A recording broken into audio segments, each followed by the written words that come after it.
Part 3, Chapter 3 of Crime and Punishment by Fyodor Dostoevsky. Translated by Constance Garnett. Recording by Expatriate in Bangor, Maine.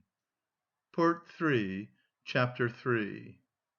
"He is well, quite well," Zossimov cried cheerfully as they entered. He had come in 10 minutes earlier, and was sitting in the same place as before on the sofa. Raskolnikov was sitting in the opposite corner, fully dressed and carefully washed and combed, as he had not been for some time past. The room was immediately crowded, yet Nastasya managed to follow the visitors in and stayed to listen. Raskolnikov really was almost well, as compared with his condition the day before, but he was still pale, listless and sombre. He looked like a wounded man, or one who has undergone some terrible physical suffering. His brows were knitted, his lips compressed, his eyes feverish. He spoke little and reluctantly, as though performing a duty, and there was a restlessness in his movements. He only wanted a sling on his arm or a bandage on his finger to complete the impression of a man with a painful abscess or a broken arm. The pale, sombre face lighted up for a moment when his mother and sister entered, but this only gave it a look of more intense suffering, in place of its listless dejection. The light soon died away, but the look of suffering remained, and Zossimov, watching and studying his patient with all the zest of a young doctor beginning to practice, noticed in him no joy at the arrival of his mother and sister, but a sort of bitter, hidden determination to bear another hour or two of inevitable torture. He saw later that almost every word of the following conversation seemed to touch on some sore place and irritate it. But at the same time he marvelled at the power of controlling himself and hiding his feelings in a patient who the previous day had, like a monomaniac, fallen into a frenzy at the slightest word. "Yes, I see myself now that I am almost well," said Raskolnikov, giving his mother and sister a kiss of welcome, which made Pulcheria Alexandrovna radiant at once. "And I don't say this as I did yesterday," he said, addressing Razumihin with a friendly pressure of his hand. "Yes, indeed, I am quite surprised at him to-day," began Zossimov, much delighted at the lady's entrance, for he had not succeeded in keeping up a conversation with his patient for 10 minutes. "In another 3 or 4 days, if he goes on like this, he will be just as before, that is, as he was a month ago, or 2, or perhaps even 3. This has been coming on for a long while, eh? Confess now, that it has been perhaps your own fault," he added, with a tentative smile, as though still afraid of irritating him. "It is very possible," answered Raskolnikov coldly. "I should say, too," continued Zossimov with zest, "that your complete recovery depends solely on yourself. Now that one can talk to you, I should like to impress upon you that it is essential to avoid the elementary, so to speak, fundamental causes tending to produce your morbid condition. In that case you will be cured, if not, it will go from bad to worse. These fundamental causes I don't know, but they must be known to you. You are an intelligent man and must have observed yourself, of course. I fancy the first stage of your derangement coincides with your leaving the university. You must not be left without occupation, and so work and a definite aim set before you might, I fancy, be very beneficial." "Yes, yes, you are perfectly right. I will make haste and return to the university, and then everything will go smoothly." Zossimov, who had begun his sage advice partly to make an effect before the ladies, was certainly somewhat mystified when, glancing at his patient, he observed unmistakable mockery on his face. This lasted an instant, however. Pulcheria Alexandrovna began at once thanking Zossimov, especially for his visit to their lodging the previous night. "What? He saw you last night?" Raskolnikov asked, as though startled. "Then you have not slept either after your journey?" "Ach, Rodya, that was only till 2 o'clock. Dounia and I never go to bed before 2 at home." "I don't know how to thank him either," Raskolnikov went on, suddenly frowning and looking down. "Setting aside the question of payment forgive me for referring to it," he turned to Zossimov, "I really don't know what I have done to deserve such special attention from you. I simply don't understand it, and it weighs upon me, indeed, because I don't understand it. I tell you so candidly." "Don't be irritated." Zossimov forced himself to laugh. "Assume that you are my first patient. Well, We fellows just beginning to practise love our first patients as if they were our children, and some almost fall in love with them, and of course I am not rich in patience." "I say nothing about him," added Raskolnikov, pointing to Razumihin, "though he has had nothing from me either but insult and trouble." "What nonsense he is talking! Why, you are in a sentimental mood to day, are you?" shouted Razumihin. If he had had more penetration, he would have seen that there was no trace of sentimentality in him, but something indeed quite the opposite. But Avdotya Romanovna noticed it. She was intently and uneasily watching her brother. "As for you, mother, I don't dare to speak," he went on, as though repeating a lesson learned by heart.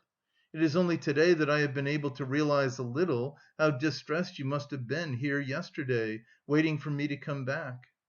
When he had said this, he suddenly held out his hand to his sister, smiling without a word.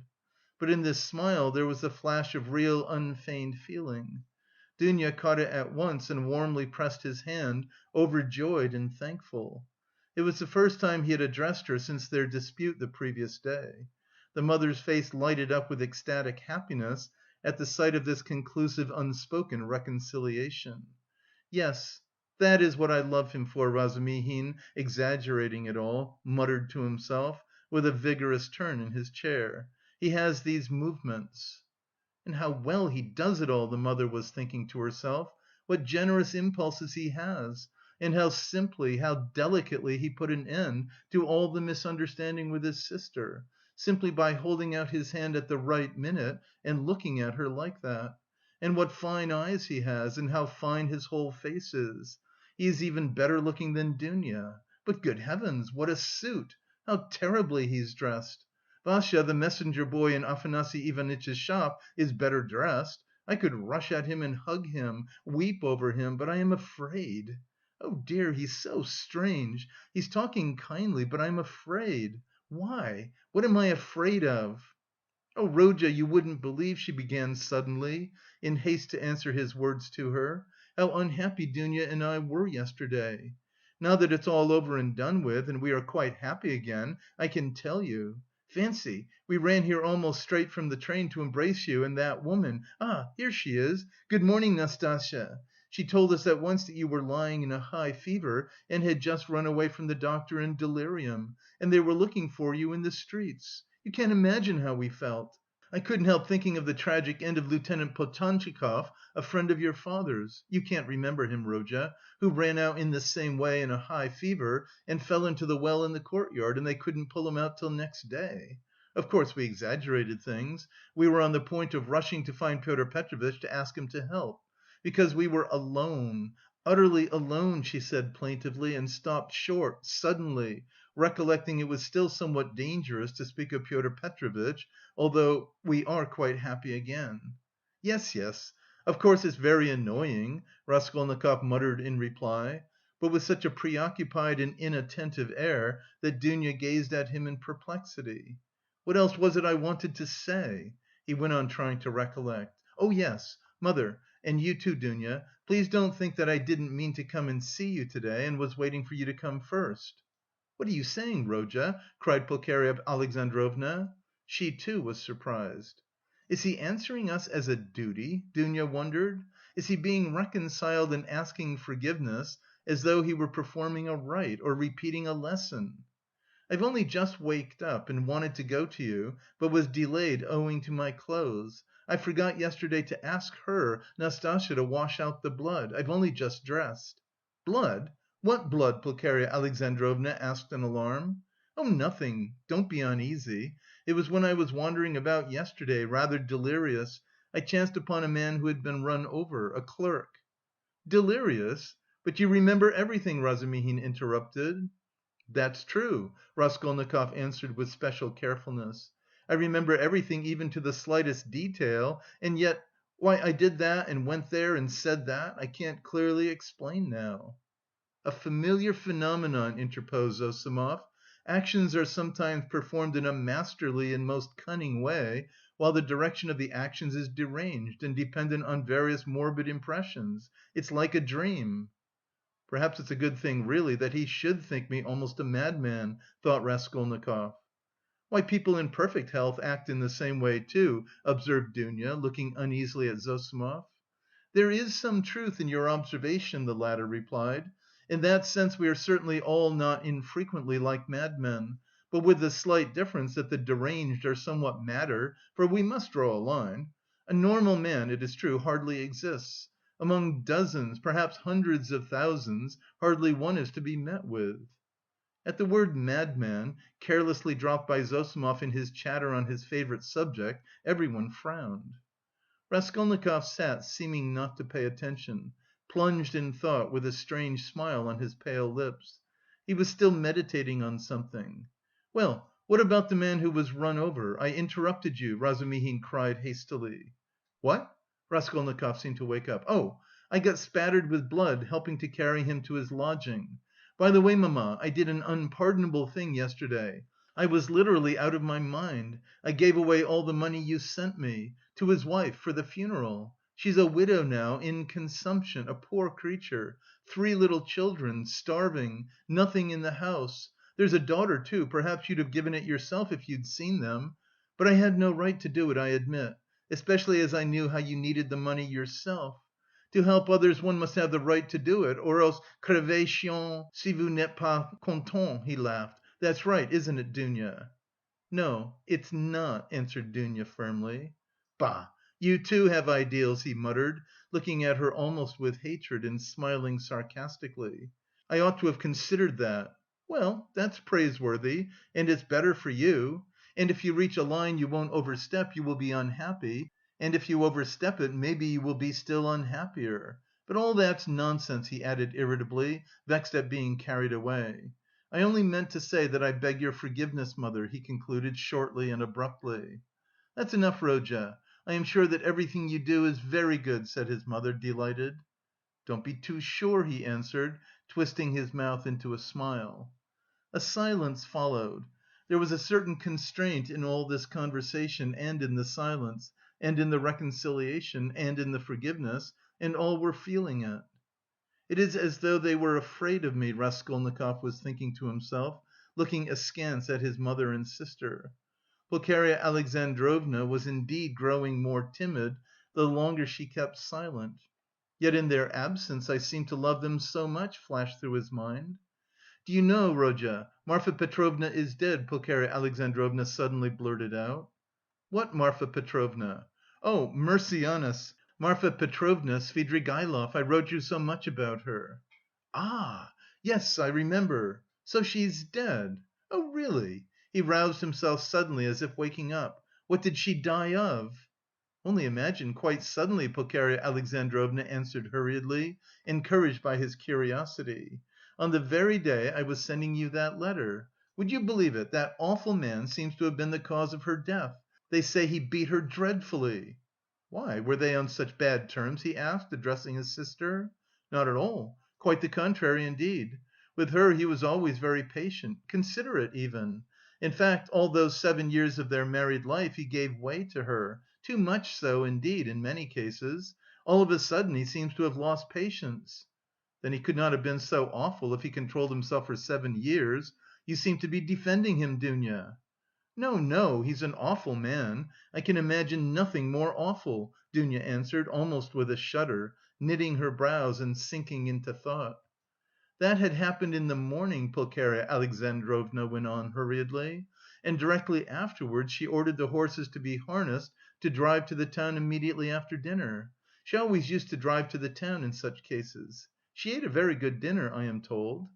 "After the beating?" "That was always her... habit. And immediately after dinner, so as not to be late in starting, she went to the bath house. You see, she was undergoing some treatment with baths. They have a cold spring there, and she used to bathe in it regularly every day. And no sooner had she got into the water when she suddenly had a stroke." "I should think so," said Zossimov. "And did he beat her badly?" "What does that matter?" put in Dounia. "Hm! But I don't know why you want to tell us such gossip, mother," said Raskolnikov irritably, as it were in spite of himself. "Oh, my dear, I don't know what to talk about," broke from Pulcheria Alexandrovna. "Why, are you all afraid of me?" he asked, with a constrained smile. "That's certainly true," said Dounia, looking directly and sternly at her brother. Mother was crossing herself with terror as she came up the stairs." His face worked as though in convulsion. "Ach, what are you saying, Dounia? Don't be angry, please, Rodya. Why did you say that, Dounia?" Pulcheria Alexandrovna began, overwhelmed. "You see, coming here, I was dreaming all the way, in the train, how we should meet, how we should talk over everything together, and I was so happy I did not notice the journey. But what am I saying? I am happy now. You should not, Dounia. I am happy now, simply in seeing you, Rodya." "Hush, mother," he muttered in confusion, not looking at her but pressing her hand. "We shall have time to speak freely of everything." As he said this, he was suddenly overwhelmed with confusion and turned pale. Again that awful sensation he had known of late passed with deadly chill over his soul. Again it became suddenly plain and perceptible to him that he had just told a fearful lie, that he would never now be able to speak freely of everything, that he would never again be able to speak of anything to anyone. The anguish of this thought was such that for a moment he almost forgot himself. He got up from his seat and not looking at anyone, walked towards the door. "What are you about?" cried Razumihin, clutching him by the arm. He sat down again and began looking about him in silence. They were all looking at him in perplexity. "But what are you all so dull for?" he shouted, suddenly and quite unexpectedly. "Do say something! What's the use of sitting like this? Come, do speak! Let us talk! We meet together and sit in silence? Come, anything!" "Oh, thank God! I was afraid the same thing as yesterday was beginning again," said Pulcheria Alexandrovna, crossing herself. "What is the matter, Rodya?" asked Avdotya Romanovna, distrustfully. "Oh, nothing. I remembered something," he answered, and suddenly laughed. "Well, if you remembered something, that's all right. I was beginning to think," muttered Zossimov, getting up from the sofa. "It is time for me to be off. I will look in again, perhaps, if I can." He made his bows and went out. "What an excellent man!" observed Pulcheria Alexandrovna. "Yes, excellent, splendid, well educated, intelligent," Raskolnikov began, suddenly speaking with surprising rapidity and a liveliness he had not shown till then. "I can't remember where I met him before my illness. I believe I have met him somewhere. And this is a good man, too," he nodded at Razumihin. "Do you like him, Dounia?" he asked her, and suddenly, for some unknown reason, laughed. "Very much," answered Dounia. "Foo! What a pig you are!" Razumihin protested, blushing in terrible confusion, and he got up from his chair. Pulcheria Alexandrovna smiled faintly, but Raskolnikov laughed aloud. "Where are you off to?" "I must go." "You need not at all. Stay. Zossimov has gone, so you must. Don't go. What's the time? Is it 12 o'clock? What a pretty watch you have got, Dounia. But why are you all silent again? I do all the talking." "It was a present from Marfa Petrovna," answered Dounia. "And a very expensive one," added Pulcheria Alexandrovna. "Ah! What a big one! Hardly like a lady's." "I like that sort," said Dounia. "So it is not a present from her fiancé," thought Razumihin, and was unreasonably delighted. "I thought it was Luzhin's present," observed Raskolnikov. "No, he has not made Dounia any presents yet." "Ah! And do you remember, mother, I was in love and wanted to get married?" he said suddenly, looking at his mother, who was disconcerted by the sudden change of subject and the way he spoke of it. "Oh, yes, my dear." Pulcheria Alexandrovna exchanged glances with Dounia and Razumihin. Yes. What shall I tell you? I don't remember much indeed. She was such a sickly girl," he went on, growing dreamy and looking down again. "Quite an invalid. She was fond of giving alms to the poor and was always dreaming of a nunnery, and once she burst into tears when she began talking to me about it. Yes, yes, I remember very well. She was an ugly little thing. I really don't know what drew me to her then. I think it was because she was always ill. If she had been lame or hunchback, I believe I should have liked her better still," he smiled dreamily.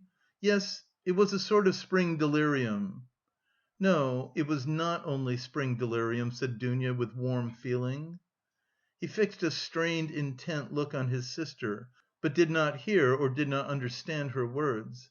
Then, completely lost in thought, he got up, went up to his mother, kissed her, went back to his place and sat down. "You love her even now?" said Pulcheria Alexandrovna, touched. "Her? Now? "Oh, yes, you ask about her? No, that's all now, as it were, in another world, and so long ago, and indeed everything happening here seems somehow far away." He looked attentively at them. "You now, I seem to be looking at you from 1,000 miles away. But goodness knows why we are talking of that. And what's the use of asking about it?" he added with annoyance, and biting his nails, fell into dreamy silence again. "What a wretched lodging you have, Rodya! It's like a tomb," said Pulcheria Alexandrovna, suddenly breaking the oppressive silence. "I am sure it's quite half through your lodging you have become so melancholy." "My lodging," he answered listlessly. "Yes, the lodging had a great deal to do with it. I thought that too. If only you knew, though, what a strange thing you said just now, mother," he said, laughing strangely. A little more, and their companionship, this mother and this sister, with him after 3 years' absence, this intimate tone of conversation, in face of the utter impossibility of really speaking about anything, would have been beyond his power of endurance. But there was one urgent matter which must be settled one way or the other that day. So he had decided when he woke. Now he was glad to remember it as a means of escape. "Listen, Dounia," he began, gravely and dryly. "Of course I beg your pardon for yesterday, but I consider it my duty to tell you again that I do not withdraw from my chief point. It is me or Luzhin. If I am a scoundrel, you must not be. One is enough. If you marry Luzhin, I cease at once to look on you as a sister." "Rodya, Rodya! It is the same as yesterday again!" Pulcheria Alexandrovna cried mournfully. "And why do you call yourself a scoundrel? I can't bear it! You said the same yesterday." "Brother," Dounia answered firmly and with the same dryness, "in all this there is a mistake on your part. I thought it over at night and found out the mistake. It is all because you seem to fancy I am sacrificing myself to someone and for someone. That is not the case at all. I am simply marrying for my own sake, because things are hard for me. Though of course I shall be glad if I succeed in being useful to my family, but that is not the chief motive for my decision." "She is lying," he thought to himself, biting his nails vindictively. "Proud creature! She won't admit she wants to do it out of charity. Too haughty! Oh, base characters! They even love as though they hate. Oh, how I hate them all!" "In fact," continued Dounia, "I am marrying Pyotr Petrovitch because of two evils I choose the less. I intend to do honestly all he expects of me, so I am not deceiving him. Why did you smile just now?" She too flushed and there was a gleam of anger in her eyes. "All?" he asked with a malignant grin. "Within certain limits. Both the manner and form of Pyotr Petrovitch's courtship showed me at once what he wanted. He may, of course, think too well of himself, but I hope he esteems me too. Why are you laughing again? And why are you blushing again? You are lying, sister. You are intentionally lying, simply from feminine obstinacy, simply to hold your own against me. You cannot respect Luzhin. I have seen him and talked with him. So you are selling yourself for money, and so in any case you are acting basely, and I am glad at least that you can blush for it." "It is not true! I am not lying!" cried Dounia, losing her composure. "I would not marry him if I were not convinced that he esteems me and thinks highly of me. I would not marry him if I were not firmly convinced that I can respect him. Fortunately I can have convincing proof of it this very day, and such a marriage is not a vileness, as you say. And even if you were right, if I really had determined on a vile action, is it not merciless on your part to speak to me like that? Why do you demand of me a heroism that perhaps you have not either? It is despotism, it is tyranny. If I ruin anyone, it is only myself, I am not committing a murder. Why do you look at me like that? Why are you so pale? Rodya, darling, what's the matter?" "Good heavens, you have made him faint!" cried Pulcheria Alexandrovna. "No, no, nonsense, it's nothing. A little giddiness, not fainting. You have fainting on the brain. Yes, what was I saying? Oh, yes, in what way will you get convincing proof to day that you can respect him, and that he... esteems you, as you said, I think you said to day?" "Mother, show Rodya Pyotr Petrovitch's letter," said Dounia. With trembling hands Pulcheria Alexandrovna gave him the letter. He took it with great interest, but before opening it he suddenly looked with a sort of wonder at Dounia. "It is strange," he said slowly, as though struck by a new idea. "What am I making such a fuss for? What is it all about? Marry whom you like." He said this as though to himself, but said it aloud, and looked for some time at his sister as though puzzled. He opened the letter at last, still with the same look of strange wonder on his face. Then, slowly and attentively, he began reading and read it through twice.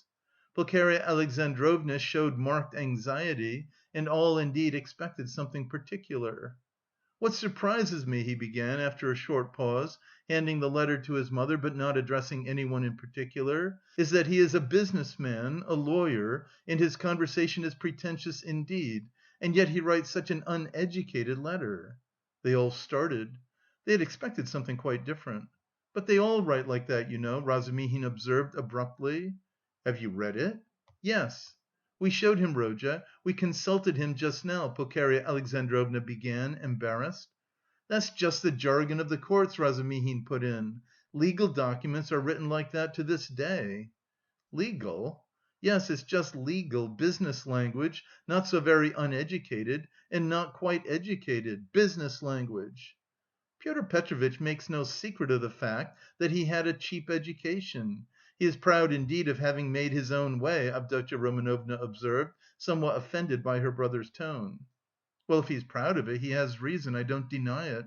You seem to be offended, sister, at my making only such a frivolous criticism on the letter, and to think that I speak of such trifling matters on purpose to annoy you. It is quite the contrary, an observation apropos of the style occurred to me that is by no means irrelevant as things stand. There is one expression, 'blame yourselves,' put in very significantly and plainly, and there is besides a threat that he will go away at once if I am present. That threat to go away is equivalent to a threat to abandon you both if you are disobedient, and to abandon you now after summoning you to Petersburg. Well, what do you think? Can one resent such an expression from Luzhin as we should if he pointed to Razumihin, had written it, or Zossimov, or one of us?" "No," answered Dounia with more animation. "I saw clearly that it was too naively expressed, and that perhaps he simply has no skill in writing. That is a true criticism, brother. I did not expect, indeed... It is expressed in legal style, and sounds coarser than perhaps he intended. But I must disillusion you a little. There is one expression in the letter, one slander about me, and rather a contemptible one. I gave the money last night to the widow, a woman in consumption, crushed with trouble, and not on the pretext of the funeral, but simply to pay for the funeral, and not to the daughter, a young woman, as he writes, of notorious behaviour, whom I saw last night for the first time in my life, but to the widow. In all this I see a too hasty desire to slander me and to raise dissension between us. It is expressed again in legal jargon, that is to say, with a too obvious display of the aim, and with a very naive eagerness. He is a man of intelligence, but to act sensibly, intelligence is not enough. It all shows the man, and I don't think he has a great esteem for you. I tell you this simply to warn you, because I sincerely wish for your good." Dounia did not reply. Her resolution had been taken. She was only awaiting the evening. "Then what is your decision, Rodya?" asked Pulcheria Alexandrovna, who was more uneasy than ever at the sudden, new, business‐like tone of his talk. "What decision?" "You see, Pyotr Petrovitch writes that you are not to be with us this evening, and that he will go away if you come. So... will you come?" "That, of course, is not for me to decide, but for you first, if you are not offended by such a request, and secondly, by Dounia, if she, too, is not offended. I will do what you think best," he added dryly. "Dounia has already decided, and I fully agree with her," Pulcheria Alexandrovna hastened to declare. "I decided to ask you, Rodya, to urge you not to fail to be with us at this interview," said Dounia. "Will you come?" "Yes." "I will ask you, too, to be with us at 8 o'clock," she said, addressing Razumihin. "Mother, I am inviting him too." "Quite right, Dounia. Well, since you have decided," added Pulcheria Alexandrovna, "so be it. I shall feel easier myself. I do not like concealment and deception. Better let us have the whole truth. Pyotr Petrovitch may be angry or not now." End of Part 3, Chapter 3. recording by expatriate in Bangor, Maine.